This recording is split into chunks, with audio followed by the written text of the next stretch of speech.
We can start. Hi, everyone. Thanks for joining us this evening for this installment of the hashtag Slavery Archive Book Club. My name is Vanessa Holden. I'm here tonight with one of the co-founders of the Slavery Archive Book Club, Ana Lucia Aharujo. Alex Hill is also one of our co-conveners, and Jessica Marie Johnson is also one of our co-conveners, and will be joining us in a little bit.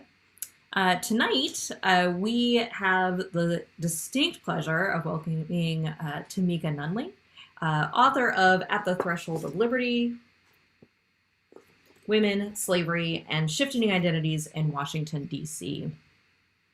I'm briefly going to introduce Dr. Nunley and then pass it over to her to present briefly about her book before we open it up for questions. Just to give everybody a heads up who's joining us here on Zoom, you can put your questions in the chat. You can also raise your hand and I'll call on you. To raise your hand, you just click on the reactions button on the lower part of your screen and I'll call on you in order. If you do add a comment or question to the chat, I'll ask you if you'd like to read it out loud yourself so that folks who watch later on YouTube know what question is being asked.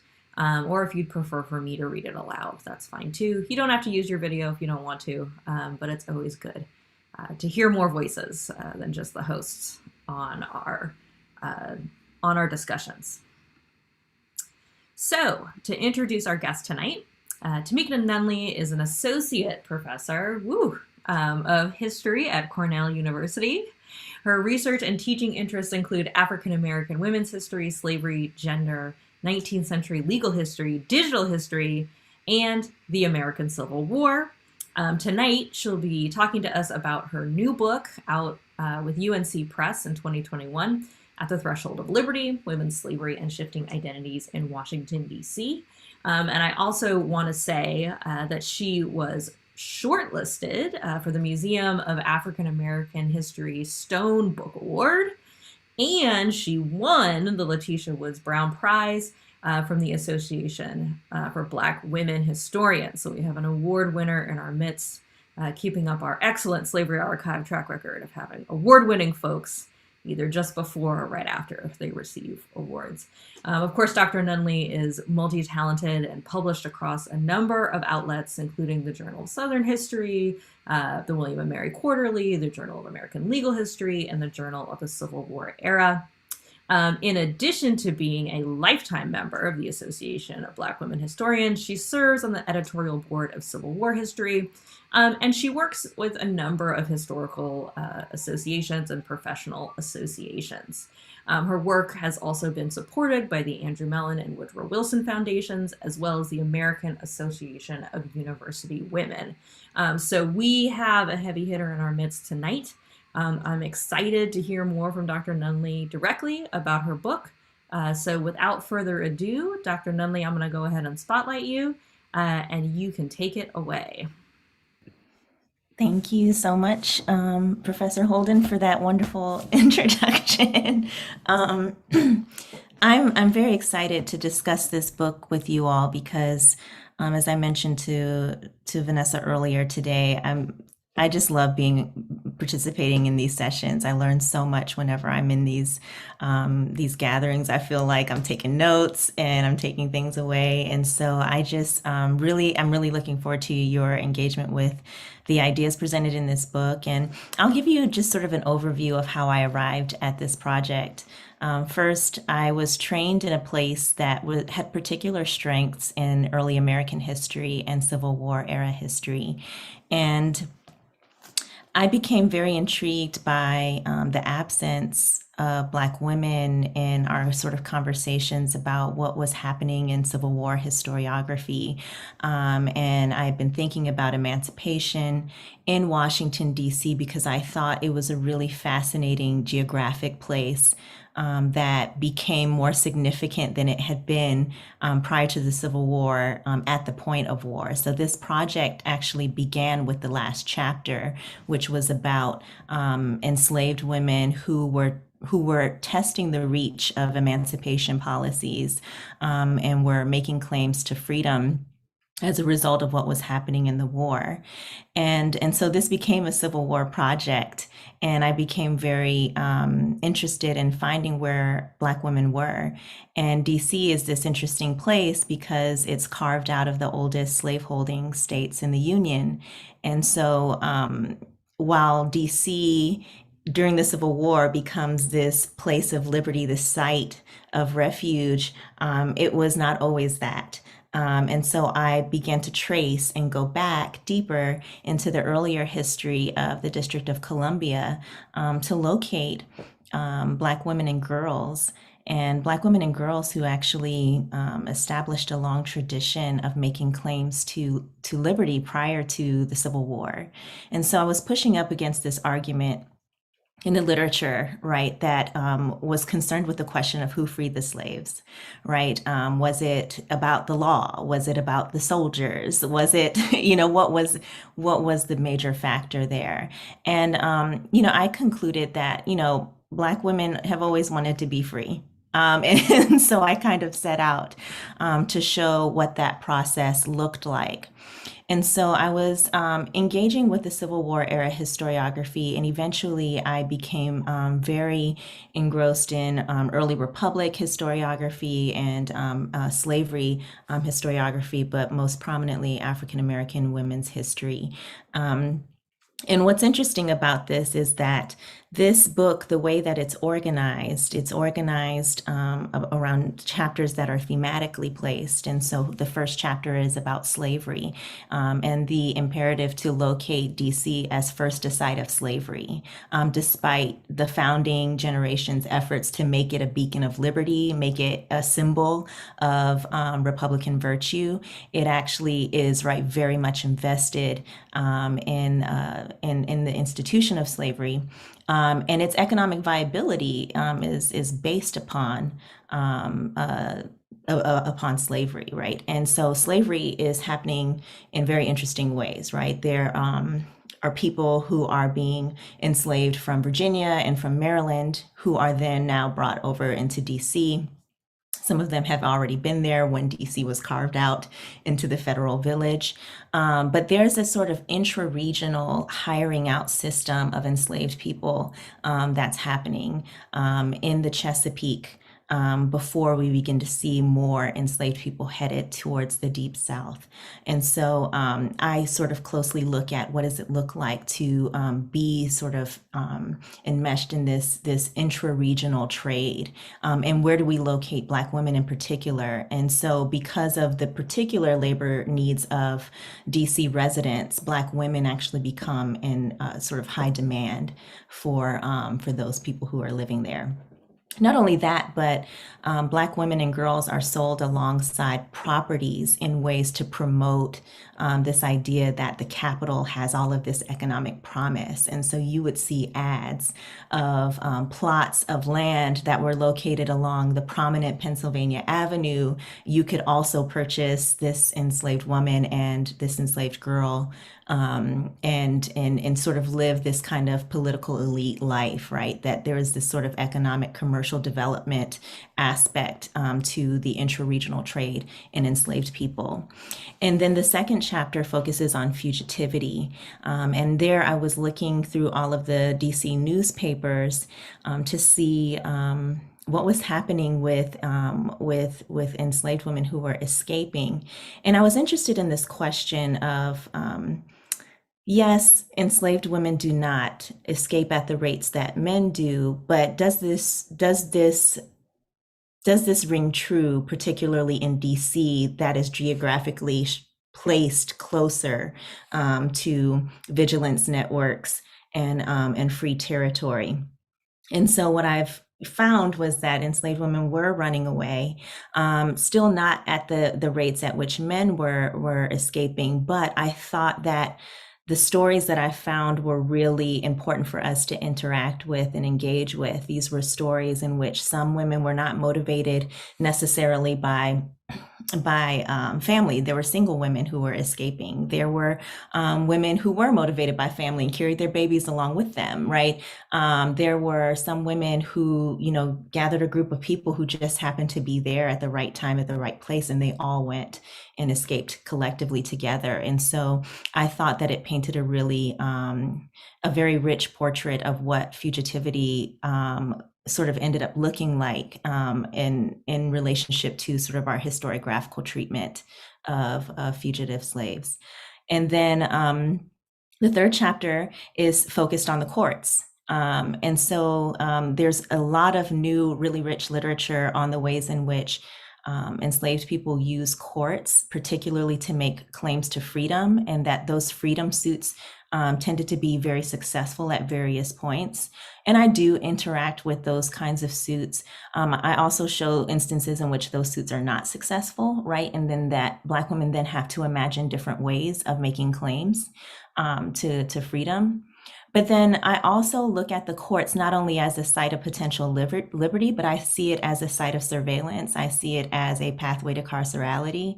And so I see the courts also policing in really in really pervasive ways, right? And so that the courts is not this kind of linear chapter about these are the claims that Black women are making for freedom. They make these claims in court and they get their, they win their suit. It really is much more complicated. Those women who are seeking freedom in the courts through freedom suits will pass by a Black woman who's also a prostitute, or a Black woman who has been arrested for vagrancy, right, and who appears before the court. And so I wanted to think about the court more holistically than we typically treat it. And then the fourth chapter is about prostitution. No, it's about schools. And so the schools chapter was a way for me to get at what sorts of institution building are Black women engaged in. And this story was surprising to me. I kind of thought I knew what institution making looked like in Black DC. And I was more so thinking about sort of early 20th century formations of these educational institutions. But the early genealogy is so fascinating. It's, people coming together, many people who are not literate, but who have become economically successful enough to help fund and establish schools so later generations could be educated. And so it's this really beautiful educational genealogy that we still see the benefits of today. And so in those stories, I was able to capture some of the voices of Black girls who were attending schools. And it's my favorite, it's probably my favorite chapter because it was the most surprising, and also because I was just so fascinated by these girls, what they had to say about politics, and particularly the politics of the 1850s. And they caused so much problems for the city that the mayor, right, the mayor sees this school particularly tailored towards Black girls as a threat to the union. And he literally says this, that this school threatens to tear the union apart. And so they were very aware of this political project that they were engaged in, and its significance, its broader significance, and they had something to say about it. And so this chapter features their voices. Then the fifth chapter is about prostitution. And this chapter is so important because it really helps me understand sort of the economic challenges that Black women and girls face. There is no sort of linear narrative toward freedom. If you become legally free, then what, right? Do people become members of churches? Do they become attendees at school? But the reality is that a good number of Black women and girls end up in sex work. They end up also in the leisure economy, and engaged in a lot of extra legal activity as a means of survival, and as also just a part of the landscape in DC. And so you really can't understand early DC without understanding the sex and leisure economy as a dominant presence. And then I end with that sixth chapter that inspired the project. And so the challenge with this book is that each of these chapters could be is its own historiography. So that's number one. So we could talk about like what it means to wrestle with literatures that have been fully established and then kind of try to put all of these literatures in conversation. But what brings these chapters together is thinking about how Black women and girls are imagining or conceptualizing or thinking about or acting upon ideas of liberty. And they don't all look the same, and they look different, and they take on different iterations depending on what I can see in the archive. And so as far as my method is concerned, I'm looking at newspapers, court records, I'm looking at bills of sale, I'm looking at legislative documents, I'm looking at diaries and abolitionist records. I'm looking at city directories, and I'm also looking at police precinct records. And so it's there's a lot of digging happening and a lot of trying to kind of figuring out and locating Black women and girls. But I think there's still plenty out there to actually try to mine and look through. And some sources were actually hidden in plain sight. So Dolly Madison's letters and papers, she's talking about the Black women and girls that are serving her, right? And so in some ways, we just had not been looking for them in these records that had been heavily mined. And so thinking about liberty in all its different iterations and complicating our notions of what liberty looks like in the 19th century, right? It's not just the legislation that makes this happen and makes this unfold. There's a way in which Black women and girls are trying to figure out how to expand the reach of this concept and try to figure out ways to also survive. And they're still doing that work after emancipation, after the 13th Amendment, right? They're still figuring this out. And so I'll leave it at that and open it up for questions. Thanks so much for giving us an interview, like a sort of intro to the book, especially for folks who read some of it or not all of it. It's sort of helpful to get that big overview.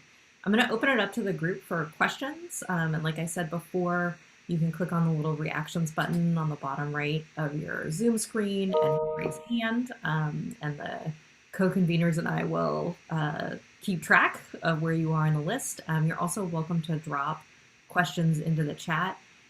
If you're joining us on YouTube, you can also add your questions to the chat there, and one of us will make sure that your question gets read aloud in the session. So any opening questions for Dr. Nunley?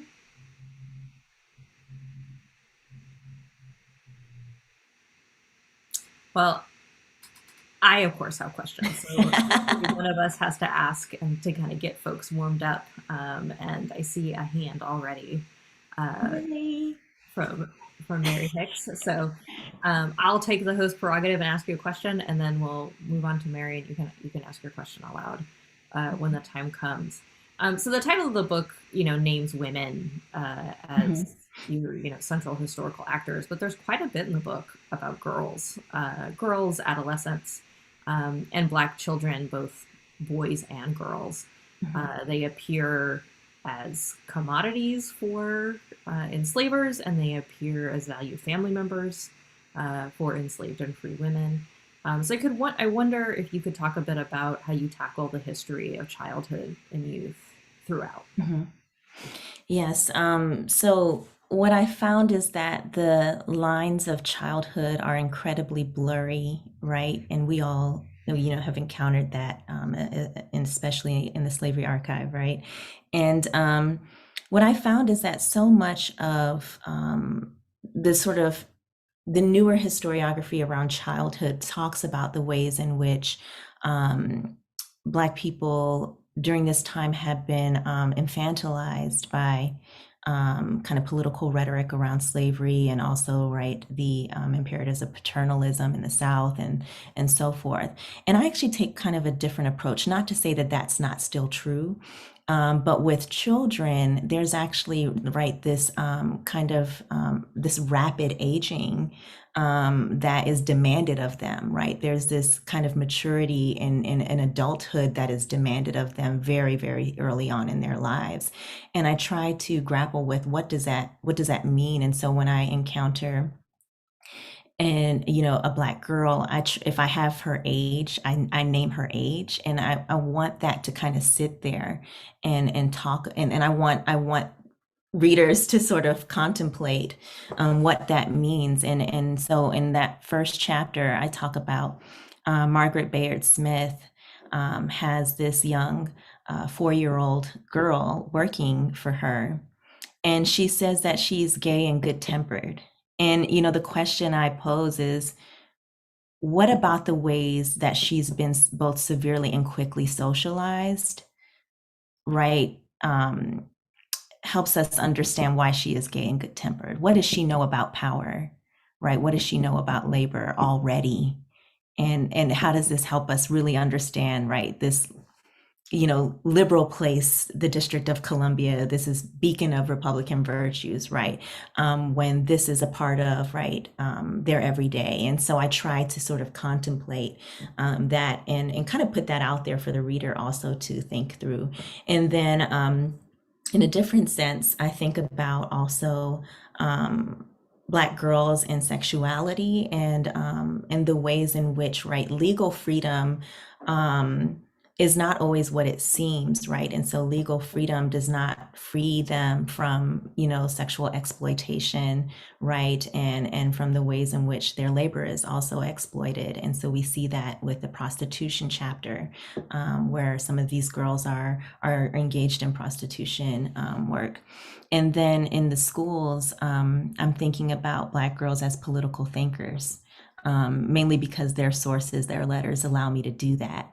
And so there's a range of ways that I don't think we've really fully, I know I haven't in the book fully tapped into, that there could be even more work and analysis on childhood and all the ways in which it manifests itself or does not manifest itself, right?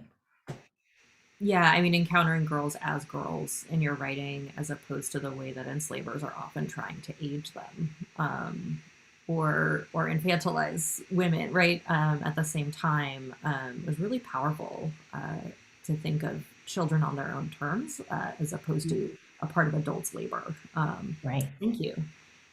Okay, it looks like Mary Hicks is next. Okay. Well, I just want to first congratulate Professor Nunley on a fantastic book. So I would definitely say go out and buy this book and read it. So one of the things that I really appreciated about the book, it was this really rich case study, and like the best case studies, I feel like it prompted me to think of all these larger sort of conceptual questions about the history of slavery, about the history of gender and economic development. So I'm going to start with two, and maybe if we have time, I can keep going, but I'll start with two. So the first question is about, you begin by drawing on the term racial capitalism, which of course is Cedric Robinson's, one of his concepts. And reading your book, particularly the first and the fifth chapter, it brought to mind some of the critiques of his concept that Black feminists have lodged, right? So to what extent are you talking about racial capitalism versus racial gendered capitalism? And then we could also, drawing on Professor Holden's earlier point, perhaps age, having to do with, age or childhood, and how that shapes people's experiences of capitalism. So what does your work do to alter, I guess, our sense of what racial capitalism means, especially if this urban development is premised on the fact that you're luring residents and investors into the city with this promise of enslaved domestic labor, which I think is really novel. They're not attracted by male labor, they're attracted by female labor. And the other question is, you use the word resistance in a very limited way in the book. And in a way, it struck me reading your work how modest a term resistance is, because it doesn't capture the full kind of dynamism, variety of what these people are doing, what enslaved women are doing. The term you use more commonly is self-fashioning. You can also say that enslaved people are practicing a kind of covert, sometimes politics. So I was just wondering how you think, what words should we use instead of resistance? How has the conceptual terrain shifted since, like, let's say the 1980s, when resistance was all the rage, to the more sort of full and nuanced portrait that you're providing for us here? I'll start with that question. Yeah, I think that for some of the stories that I was able to feature in the book, in many ways I was contemplating what were they thinking? What were they imagining? And to me, that became really powerful, a really powerful entry point for me, right? And so I begin the book with Suki, who escapes, and the her enslaver is saying, she's going around saying that she can hire herself out. She's a free Black woman, and we call her Suri, but she's calling herself Suki Dean, and to me, and lots of people have seen this advertisement because they've studied the Tenjis, and but the question I had was, at what point does she decide that when I step out, when am I going to step out, and when am I going to call myself Suki Dean, right? At what point did she decide she was Suki? And I felt like that was an important conversation that historians have to have, right? And so we had gotten to the point where we understand that Suki resisted, right? Suki left. But I was really interested in the question of, at what point does Suki become Suki, right? And was she always Suki? And then when I delved deeper into the record, she has this history of like talking back, right? And telling her mistress where she's going to go and where she's not going to go, right? And so, and this is like, a few decades before that. And so to me, I was very interested in sort of how is the everyday, right? How are Black women in the everyday making space for imagining something different? And that's a very messy project, right? And it's very aspirational. And so in some sense, I rely heavily on resistance, right, to begin to even have that conversation. But at the same time, I'm very interested in the imaginings of Black women because it allows space for people who don't make it in the record as having resisted in the ways that we traditionally think. And so in that sense, that's what I wanted to do, right? Is to make space for the possibilities of the women who may not appear in the runaway ads. And it was actually inspired by my grandmother, my great grandmother, where, I was, wondering like, at what point, did you participate in the civil rights movement, right? And her understanding, right, is like, I had to work, right? And it was not that she didn't care about the movement, right? But it was, she had, at that point she had like 5 kids, and so I was thinking about her, and I was thinking about women like her who, all throughout this time period, who, don't appear with profiles and in the same ways that we see in these forms of surveillance because they've done something outrageous, but to make space for even considering the fact that some women were contemplating a different reality. And so very messy, right? And this is why self-fashioning becomes this term that you either kind of love or hate, but it becomes useful to me analytically. And then in terms of racial capitalism, I felt like we were just a little too casual and simplistic about how we talk about freedom. And so, a lot of times freedom in history books is like, we're free now and we have our own property and we get to marry and we get to do these things. And it felt a little too prescriptive to me. And so returning to Cedric Robinson's work was really helpful in posing the question of like, if you become legally free, then what?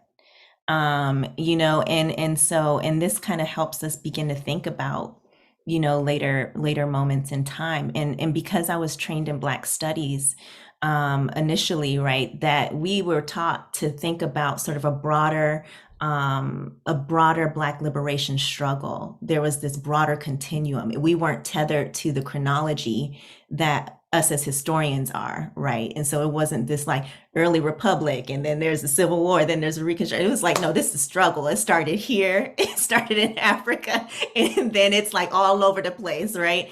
And so in that way, Black studies and my training in Black studies and gave me the exposure to Cedric Robinson, and then helped me begin to think about kind of the tensions in how we've been treating the emancipation era, right? And I didn't explicitly say that this was like a racial gendered capitalism. Now I'm upset with myself. I should have talked to you about this, Mary. But it absolutely is, right? And it absolutely is about the ways in which conceptualizations of gender, right, and the economic possibilities for Black women and girls are so circumscribed by racial gendered capitalism, right? And so I think you're absolutely right, and that's what I try to tease out, in that fifth chapter, and even sometimes with the schools chapter, right? Like, so you get an education, and then what? And so we have to keep asking that question, right? Not to undermine, right, what it means to become free, or what it, means to be, to get an education, but to sort of push at like the limits of these things so we can better understand what they're up against. Thank you.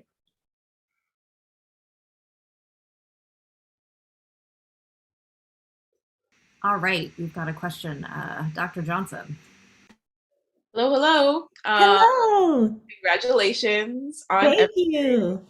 It is so amazing to, see all of the work and to learn from you always. I'm fangirling all the time. So super excited. I have a question that's just more of a placeholder to talk about the role that the Capitol plays in this story and in like the intervention you're making, thinking about everything like from January 6th to all the things that DC sort of represents as a chocolate city, but is sort of like can't vote or like the taxation without representation, can't vote, but taxation without representation, like all the stuff, what are the ways that, this really kind of puts, or you wanted to, at least. I think it does. So I'll just say, I think it really put DC, or continues to put DC on the map of slavery. But I wanted you to sort of talk about the ways that maybe you were doing that, or were doing that intentionally or not intentionally, or all of that. But DC seems to be,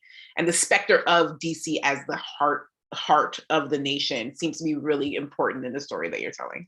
Yes, and I too am a fangirl of yours. So yes, the feelings are mutual.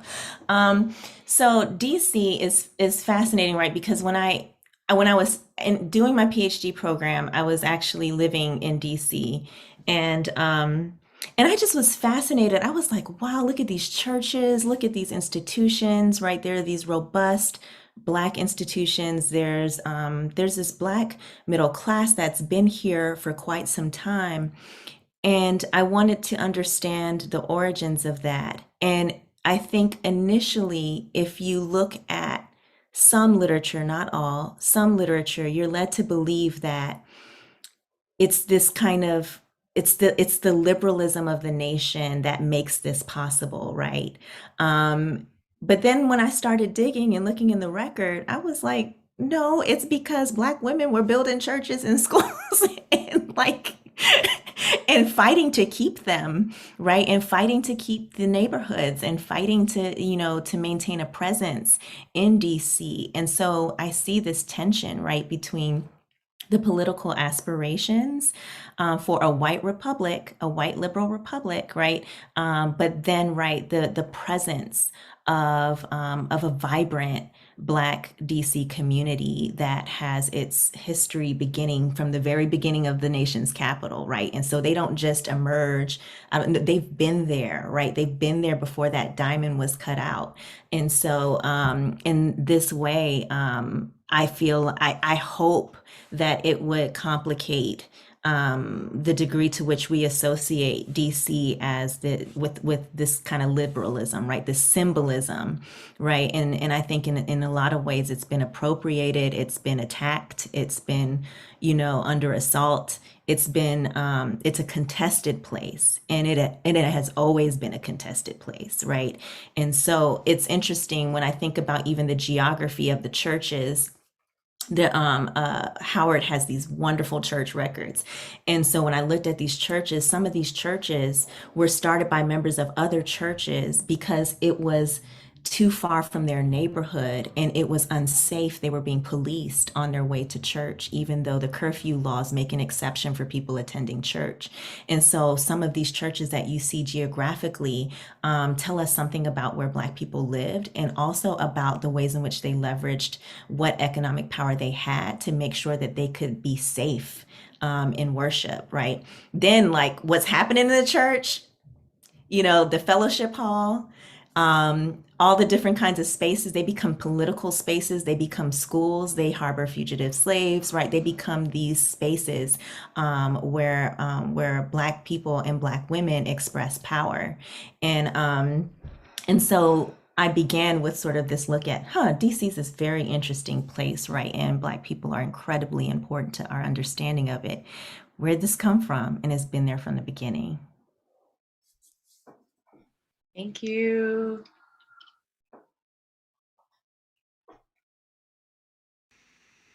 Do we have any other questions for Dr. Nunley? There is one question in the chat. Okay. And it looks like Jocelyn Hubbard, you're up next. I just want to say Jocelyn Hubbard is my best friend from college. Oh my God. We add the spotlight real quick. Oh, yes. She went mute on the, okay. Jocelyn with Hello, and I apologize if they're screaming in the background. My children are, but it was so important for me to hop on just to hear everything that you've been sharing. And I agree, this book has been phenomenal.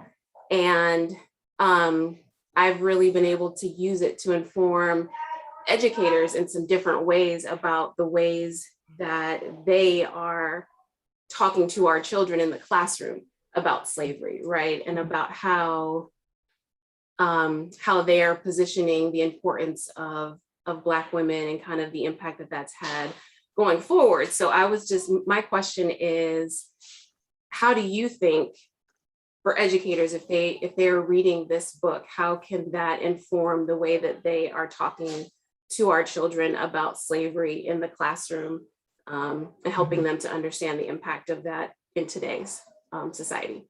Mm-hmm. This is a question that I've received a lot lately. I think it's because of the timing of when the book was published and, the continued discussion of CRT or lack of understanding of CRT. But this is a very this is a very contested issue, right? And I believe in learning, right? And so I think that there's a way in which our political climate is about controlling a narrative and controlling the kinds of narratives that we present in class. But I believe in the classroom as a space of active learning. And I think that doing the work of learning has to take precedence, right? And so if we're thinking about our, sort of a national story, right, you would not be telling that story precisely if you were not talking about the role of enslaved people, the role of Black communities. You would not be telling the story completely without telling the story of immigrants, right? You would not be telling the story correctly if you were not talking about class, right? And so one of the things that I talk about in the first chapter is about how important class is,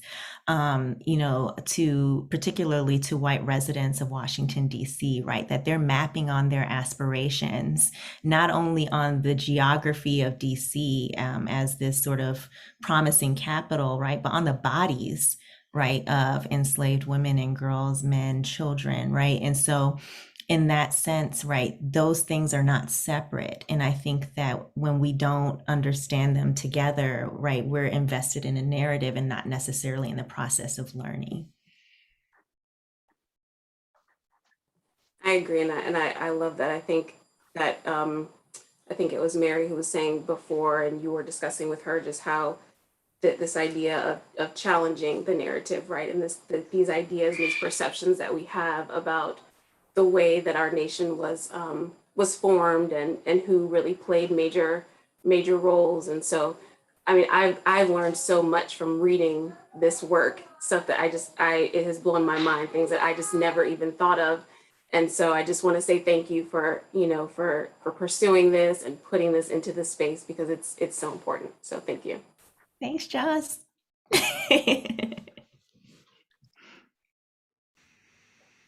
And Kathleen, you have a question in the chat. Do you want to read it out loud? You don't have to come on video if you don't want to, or I can read it for you.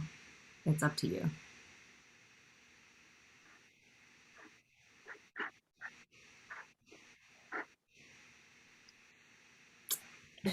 Okay, no problem. So Kathleen Colley asks, have you done any research on Anna Murray Douglas or the Douglas children, especially now that you're at Cornell? You know what? I haven't yet. And, we do Douglas Day at Cornell. And so we'll be making preparations for that. So I hope that this spring that I'll be able to dive into the archive and do more work on the Douglases. Well, we're waiting to see if other folks want to hop in. Can we talk about the White House and the First Lady? Uh-oh. I thoroughly enjoyed Dolly Madison's appearance in this book because she gets a lot of props for like saving George Washington's portrait when you know full well it was an enslaved person who carried it out the White House for her. And here she is, right? She's a slaver, right? She's supporting her lifestyle literally on the backs of enslaved people and by selling enslaved children. The cover of your book is Elizabeth Keckley, who's famous for addressing the well-heeled women of DC. And so there's a set of really interesting, right, relationships between Black women and Black womanhood in the city, and First Ladyhood, and aspiring First Ladyhood. So I was wondering if you could talk a bit about that. Oh, absolutely. Dolly Madison is, this beloved First Lady. I mean, the folks love some Dolly Madison. She's, seen as this person who is not only very fashionable, but she's seen as kind of breaking some gender conventions by being kind of this great host, in the White House levees. She's engaging with political thinkers and leaders in these very interesting ways that are not seen as appropriate for women at this time.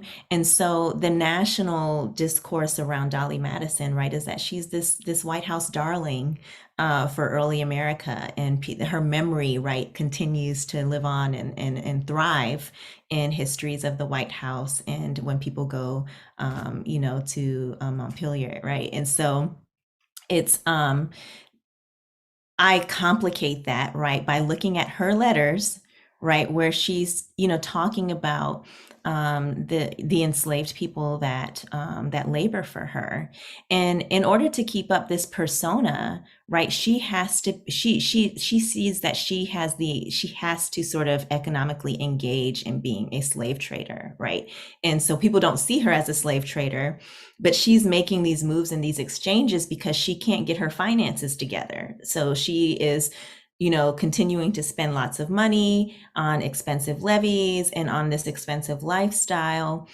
She's maintaining this persona, but she's doing it at the expense of enslaved people, right? And so there are families that have labored for the Madisons that get broken up, especially in the later years of her life.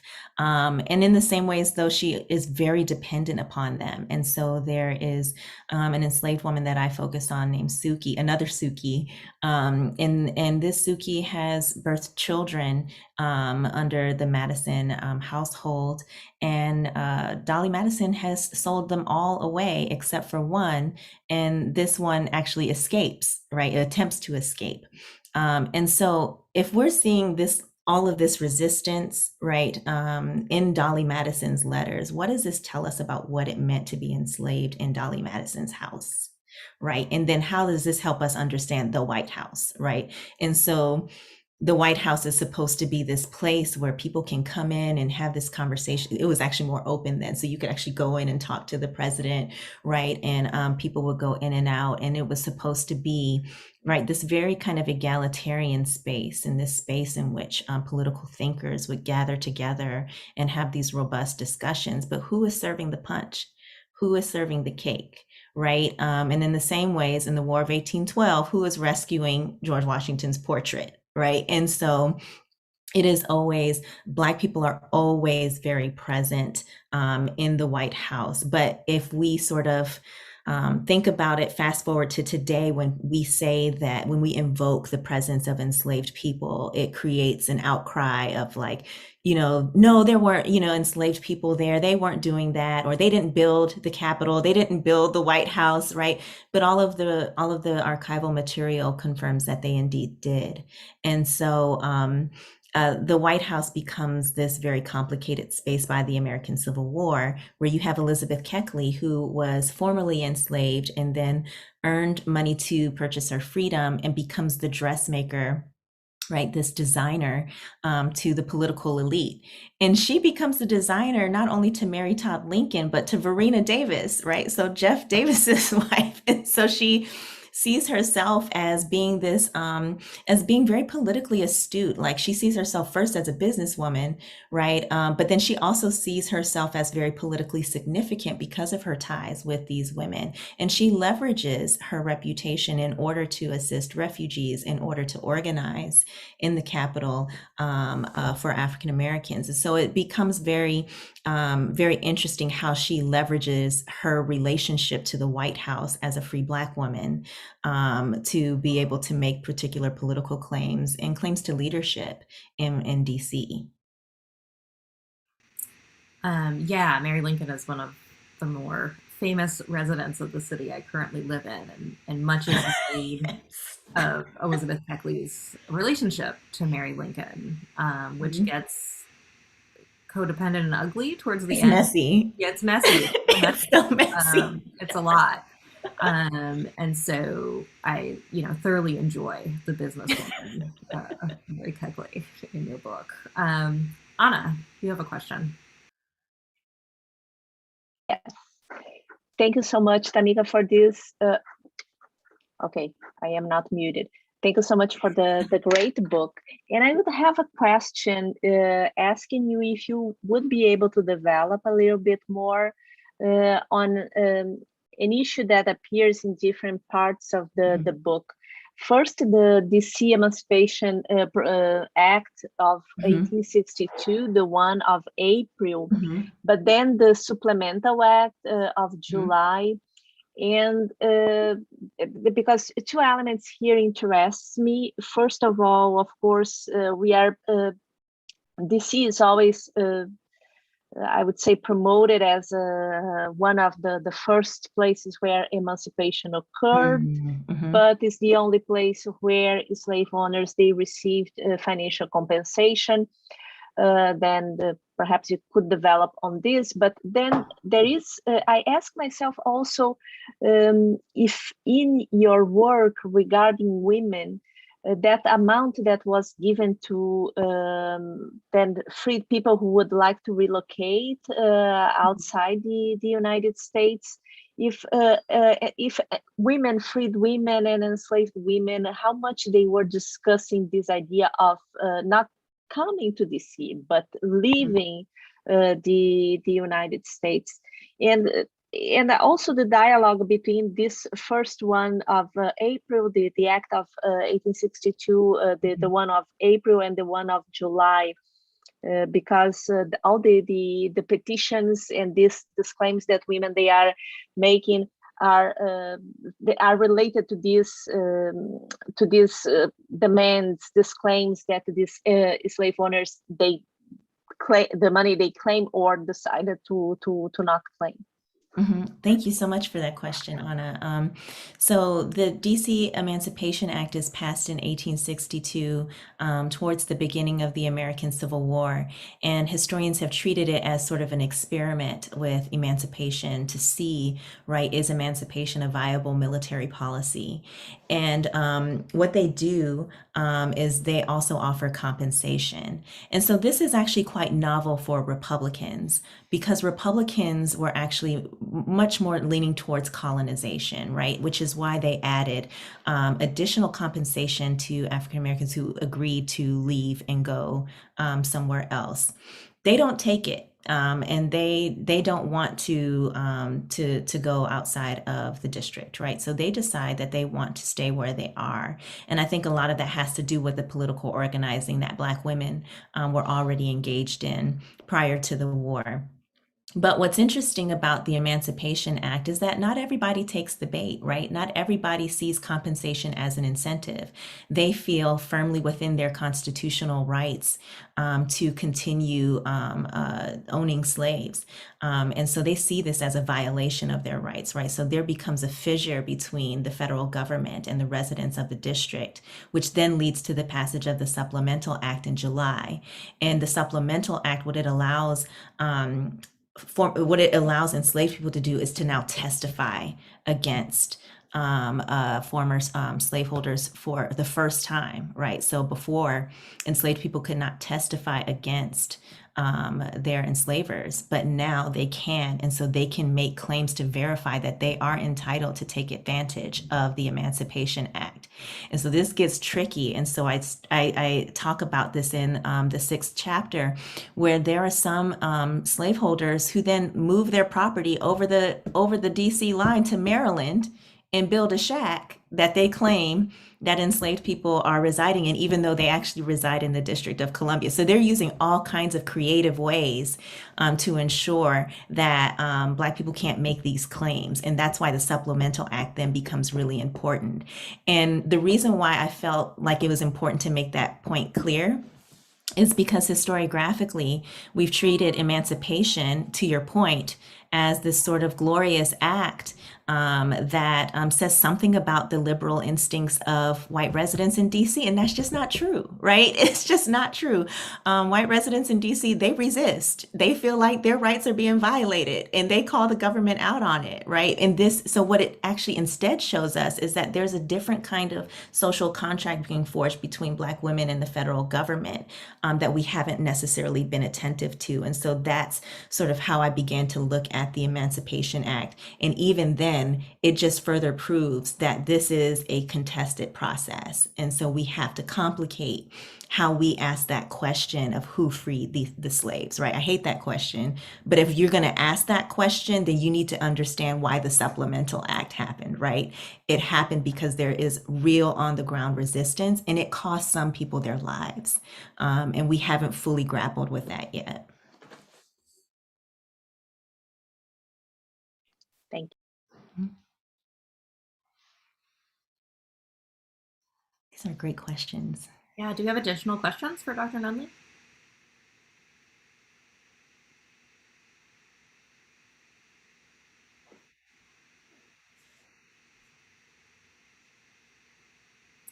Go ahead, Jessica. Okay, if nobody has a question, I want to hear about the sex work. Yes. Before we talk about it. I got nothing with that. Of course, I've read about it, but I want you to talk about it. So sex work is so fascinating to me in this book and in DC, because it could serve as a short-term strategy for getting on one's feet economically. But the truth be told, right, it actually is a long-term strategy for quite a number of Black women. And I think that when we're thinking about policing, when we're thinking about prostitution during this time, we kind of oversimplified it, right? We kind of think about it as like, these are these deviant women, right? They go against, everything that a quote unquote woman should be, right? And so, and I just try to complicate that a little bit to say that, these Black women, are finding themselves to be economically successful. They have these parlor style body houses where they're trying to create like an experience and a whole scene. And if they're making this kind of money, then who is going into these parlors, right? So there's a lot of tea that I was not in a position to spill just yet, right? But you have to, it begs the question, like who's the person who is going to the courts and bailing out, right, this Black woman, who's been like, a constant violator and constantly in court, right? And then just makes her way out and continues business as usual. So there's that aspect of it. There's also the Black women prostitutes who are harboring fugitive slaves, right? So they're abolitionists, but we don't see them as abolitionists, right? We don't see them as political actors. And so they appear in court and they're like, yeah, I own a body house and yeah, I assisted this person, and so that's when the courts become very interesting, right? Like, you have the people that we've typically been thinking about in the courts, but then you have the people who are in the courts that we have not been thinking about and locating. But then there's also very much the presence of violence and exploitation in that work as well, right? Because of the ways that society demonizes Black women who are engaged in this work, right? That becomes then the basis upon which they engage in exploitation and violence against these women. And so for the women who are engaged in collective sex work, they tend to be more successful because they are able to continue to support each other and ward off any kind of violence, right? So they have a crew of folks who are willing to ride with them. Also, sex work is interracial. Like it's sex work. I mean, it's like, there's some white girls, there's some Black girls, they're coming together. Sometimes if some soldiers are coming over, they decide they're going to collectively, have a set, right? And so it's so much more fluid than we've ever allowed it to be because of our very rigid understandings of race in the 19th century. What's happening sort of philosophically in how we talk about it versus what's happening on the ground is very different. And so the police precinct records have, white women and Black women getting arrested together as a crew.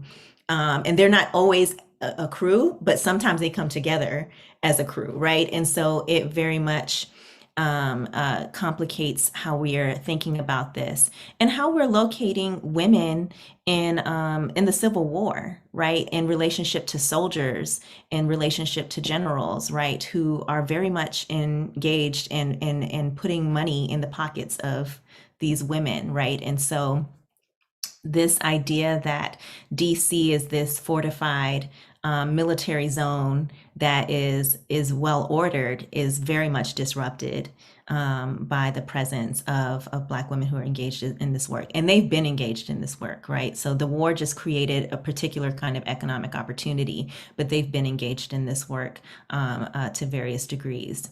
And then there's also, women who are in prostitution who also function as healers, right? And so because, right, their bodies are vulnerable to various degrees, then they also like take on the work of healing. So I found, sources where Black women were coming in and, there was a bust of a particular site. And it was a site in which, a woman was healing, some of the prostitutes from some of the ailments that they were experiencing. And so it's just like my big takeaway from writing that chapter was like, we don't know anything about prostitution in the 19th century. Like we don't even know the half of it. So but it's very important and it's happening all over the place, particularly in hidden spaces, in alley communities as well. And so it's they're on the streets, they're on Pennsylvania Avenue, but they're also in alleys, right? They're in these different spaces. And for many of them, they're charged with prostitution, but really they were just playing cards, right? And so they were just hanging out, having a set, playing cards, and they're not allowed to play cards, right? And so they're considered gambling, right? There's some women who like own a place that's considered a body house, but this person, might host a Bible study and then also be engaged in some things they're not supposed to. So the big takeaway is you don't know their life. Like we don't know anything about them. So My goal was to just get us to begin to look here, and I'm hoping that other people will continue to build on that work. I, for one, would like to talk a bit about that term body house. Mm-hmm. Um, uh, and yeah, I mean, there are all kinds of ways that we term these places. Party house, body house, cat house, right? But like you're saying, sometimes it just takes place in alleyways. I'm thinking a lot about Sadia Harmon's most recent publication, right? About sort of the gendered landscape of cities and freedom making. And of course, her subjects are making that freedom a couple generations later. But you give us a view from various literatures of the ways that Black women had already been doing this in these sites. So I guess maybe my question is more about kind of the geography of how these different literatures coincide, right? Because like the newly built church is like around the corner from the alley where these women are running card games, right? So how do you account for that geography? I find in my own work, hovering over that geography, like in a map, is not nearly as useful as trying to move through it. So how do you kind of like write and bring us sort of through that geography that these women are inhabiting?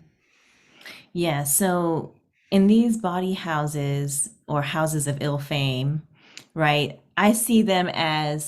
Honestly, I see them as the equivalent of a tavern, right? You know, men can have taverns, but only white women can have taverns, right? And so these are multi-use spaces. And there are spaces in which people who attend to those spaces assign different meanings to, right? And that's why I point out, right, the person who's like, a church member who also just happens to be having, some gambling going on and, maybe something else, right? And so I think that what I've taken away from the geography of Black spaces, whether they be sort of spaces that are extra legal in nature or those that are seen as, institutions that are associated with respectability, is that we actually don't know what those spaces are doing. We don't know what's happening in those spaces. And so we need to leave open the possibility of a lot of different things, right? And that's kind of what I took away, particularly from the women who were charged with, prostitution, was that they were using these spaces in different ways, right? Whether they be spaces of healing, whether they be spaces of just kicking it, right? Or spaces in which they really are, engaging in particular kinds of economic ventures, right? And so that seeing them as kind of multi-use spaces that are not meant for us to understand very clearly has been very, very, very helpful, because when I first started looking at prostitutes, I thought like, okay, this is strictly like, this is where sex happens, right? This is where the transaction happens. And it's actually not like that, right? It's actually a lot more complicated and layered. And given the particular moment in which they are in those spaces, it could look different. For some women, their apartments, become quote unquote houses of assignation, right? So these are spaces in which it is like a room, in which these transactions take place. But that could have just been her apartment, right? And she could have had a bay over, like, we don't know, right? And so but these spaces are given meaning from people who are surveying them, and then there are spaces there on the ground that are being defined in particular ways by the people actually interacting in those spaces. Yeah, I mean, meanwhile, these women are everywhere, including the White House or all up in Verena Davis's dress, right? So the ways these women are moving, it's really spectacular. Any additional questions for Dr. Nunley?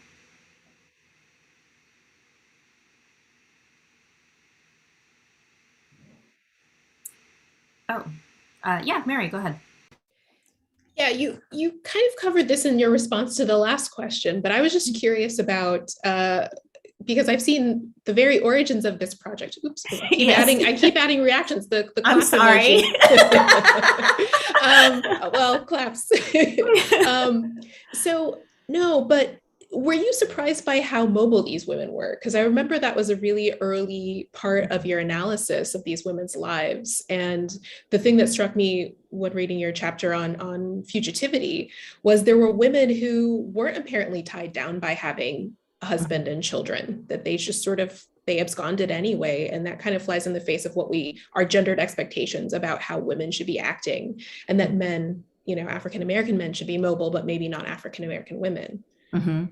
Thank you so much for that question. Yeah, that's where the digital part came in. I started as a grad student taking the police precinct records and locating where they were getting arrested. And I was like, whoa, they're getting arrested everywhere, but particularly in places that are associated with political power.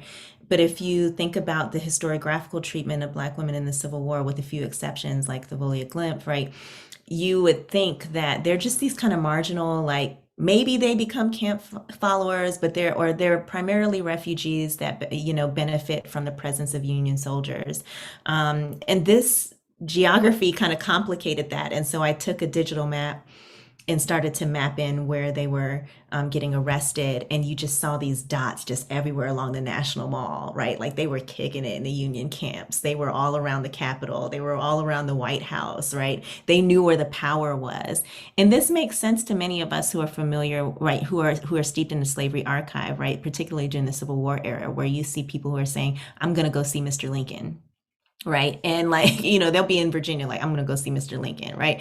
And like, that's what they're doing. They're going to see Mr. Lincoln. They're going to see, all the folks in DC. Right. And so it very much complicates this notion that they're like, they're marginal, they're hidden until they arrive at a Union soldiers encampment and become like refugees. And it's just not, that's not true. Right. It's much more complicated. And then if you take the story up earlier, so much of how we think about vigilance, and particularly Philadelphia as this really important site of abolitionist vigilance, is centered in the North in these really interesting ways. But really, it's the Upper South is where folks are coming from, right? And so we've kind of had this conversation about what's happening in the North and this really important political activism, but we haven't thought about, right, what were the people in the Upper South doing to initiate, right, that trek to Canada, right? That trek to Philadelphia. And so these women they're leaving, right? And they'll give their baby morphine and they're gone, right? And so it's not what it seems, or, and there's a lot of self-making happening there too, right? So when you see the fugitive slave ad that says like, this woman is she's really smart.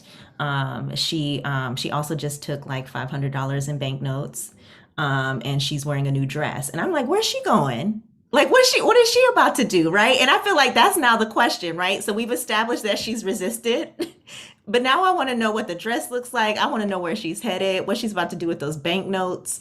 I want to know what made him understand that she was very smart, right? What were her interactions like, prior to that moment of absconding, and what was happening in self-made, like she had been thinking about this. She obviously cared about what she was going to wear, right? And so what is going on with that, right? And I think it's really important to engage with that. And through that, we're able to sort of contextualize mobility, right, with the imaginative processes. And sometimes, right, and I talk about navigation as also improvisation, being spontaneous processes too, right? Ones in which may not have been mapped out prior to that act, right? But that tell us something about how they understood their worlds, their geography, right? And the laws and so forth.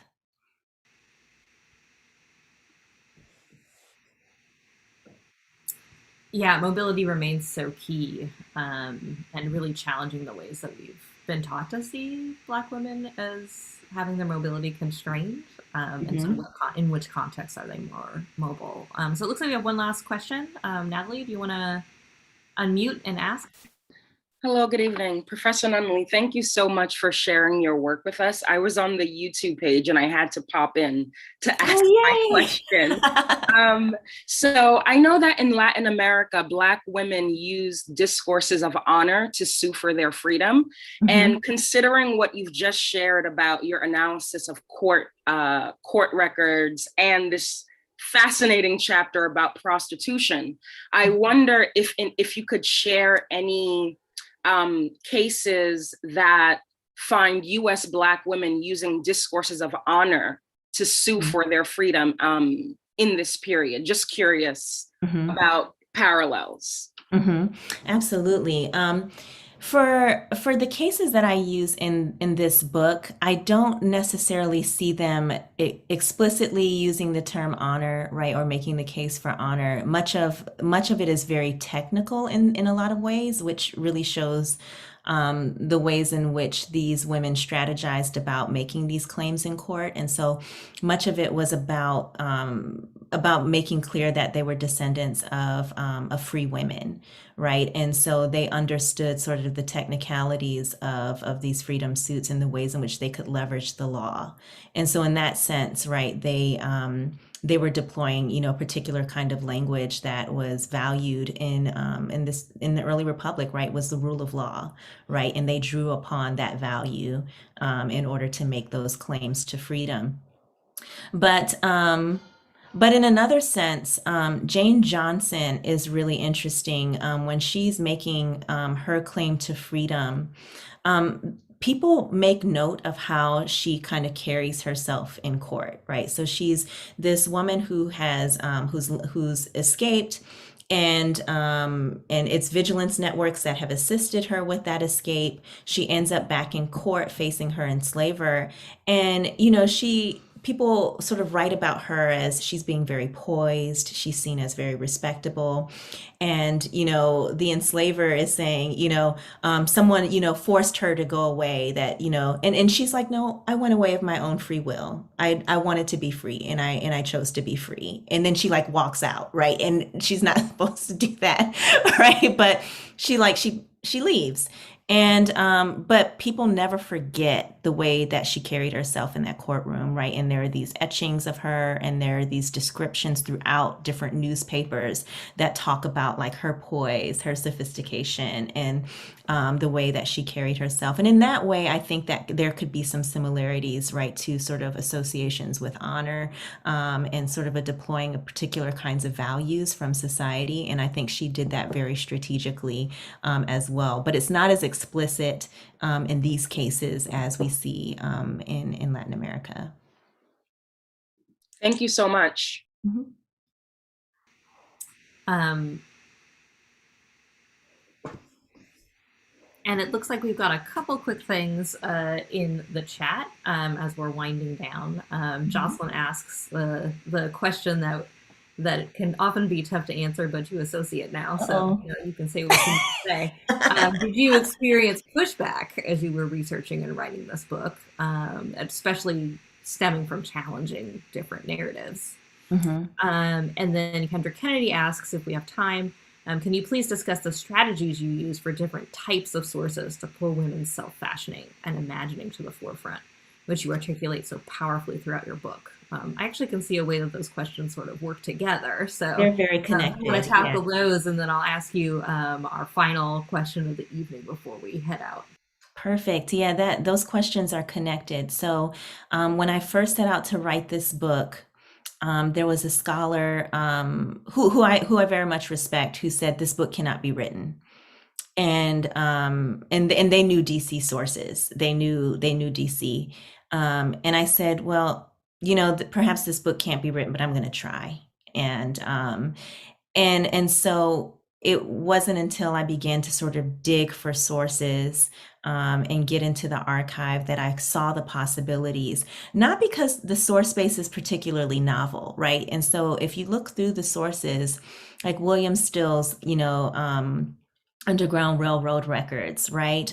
Dolly Madison's papers, right? There are different kinds of documents that have been used and have been carefully examined. But I think the key is, what kinds of questions are you asking of your sources? Are your questions tethered to an existing historiographical question that is still relevant? Or are you trying to see and look for other things in the sources? And so when I saw the Dolly Madison letters, which so many people have used, right, or Thomas Jefferson's papers, so many people have used, I was looking for Black women and girls, and I found them. And I didn't find them because I was particularly snazzy in the archive. I found them because they were hidden in plain sight. I was interested in a very different question. And so just like the historiographical question of who freed the slaves, I was like, is that the question? Like, is that the question that I really want to spend my time answering, or is there something else more interesting? And back to Mary's question about resistance, it's clear to me that the people that I'm able to see are engaged in some act of resistance. But what other questions do I have of them, right, and of these sources? And so I think the questions you're asking, right, that you're seeking out, have everything to do with how useful the sources can be to you, and then being open, right, to the treasure hunt of sources, right? And so I didn't set out and write this book in such a way where I said, all right, I'm going to use all of these sources. I really start off with police precinct records and court records, and I kind of had planned for this to be about that. And then it ended up taking me in a lot of different directions because I kept asking different kinds of questions. And the biggest challenge I faced was how to deal with very established historiographies and kind of bring them together now, and how to keep up with them, right? And so it's like that slavery and capitalism historiography, the African American education historiography, right? You got slave resistance, you got, sex, like you have the Civil War, which is out of control, right? And so you try to sort of think about, how can I bring these conversations together cohesively? And that was the biggest challenge to writing the book.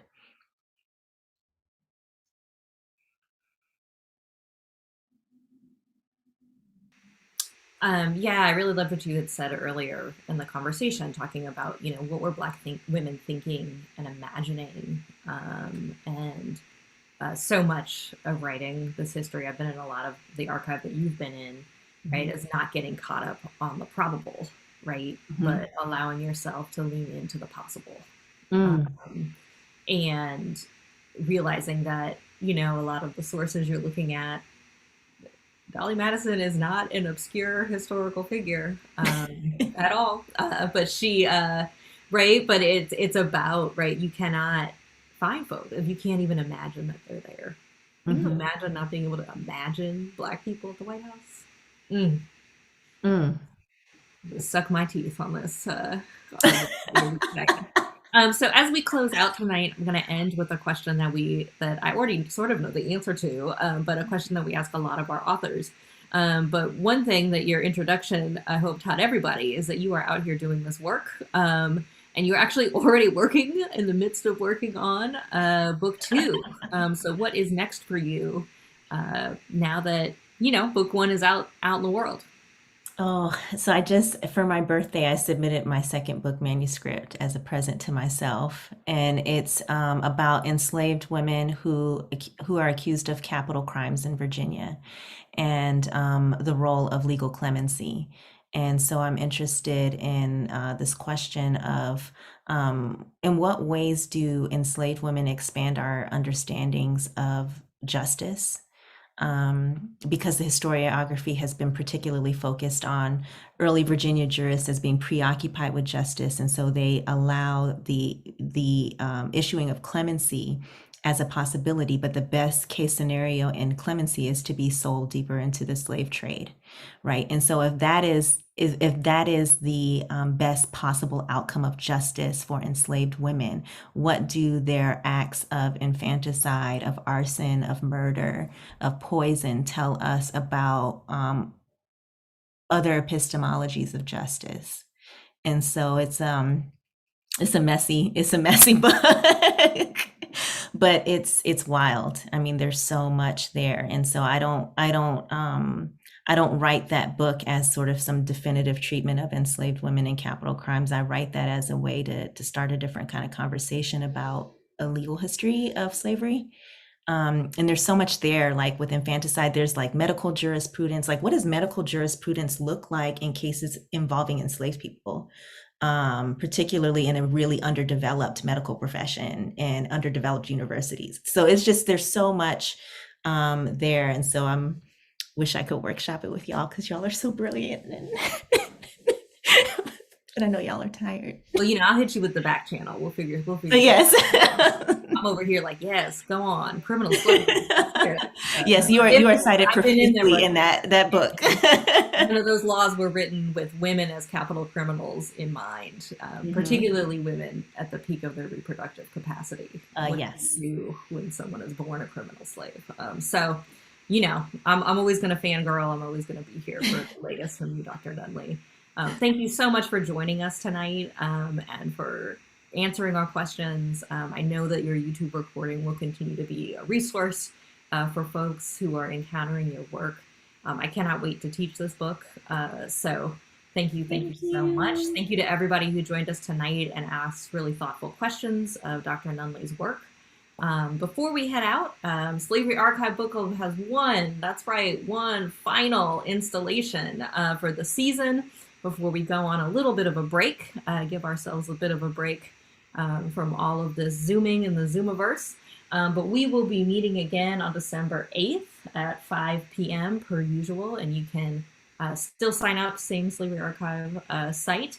And we'll be discussing Ada Ferrer's Cuba, an American History, a gorgeously written book that is both a history of Cuba and the United States in really generative and rich ways. So please join us for our final Slavery Archive Book Club of the season.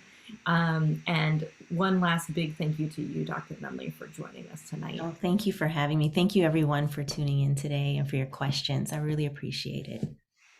Thank you. Thank you so much.